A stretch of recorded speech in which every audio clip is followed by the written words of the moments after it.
Summary of poem Beach Burial.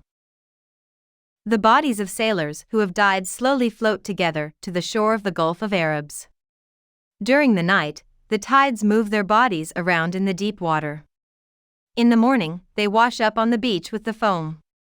It looks like someone has time to bury these men, between crying and avoiding real gunfire. Whoever it is pulls the men out of the water and buries them on the beach, patting the sand down over their naked bodies. Crosses made of driftwood point to the graves. There is writing on these crosses. It is written in a sad, jumbled way, and the words seem too sad to continue. Unknown seaman is written on each cross.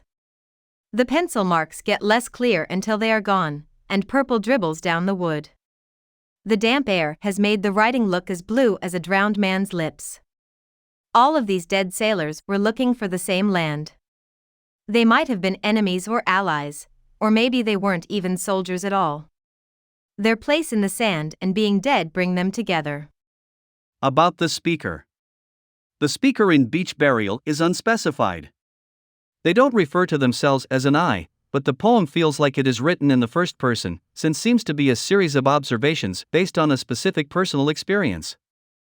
Furthermore, Slessor had first-hand experience of World War II and this specific geographical location, so the poem is generally taken to be partly autobiographical.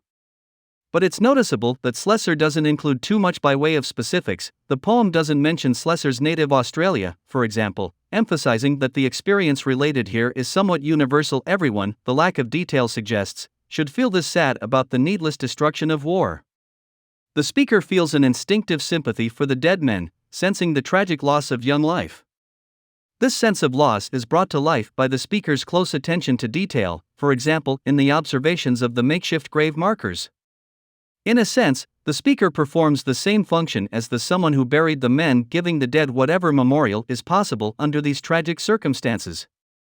In the last stanza, the speaker makes an interesting revelation, acknowledging with the word us, in fought with us, that they were on one particular side of the war, which makes sense given the autobiographical context. But what's notable is that there isn't a hint of patriotism or nationalistic pride. The side that the speaker supports seems totally irrelevant. By mentioning, but not emphasizing, their own allegiance, the speaker suggests that the tragedy of the war, in its immense loss of human life, extends to humanity as a whole. Hope we summarized it fully and you liked it. Please hit the like button and subscribe to our channel so that we are motivated to create more videos.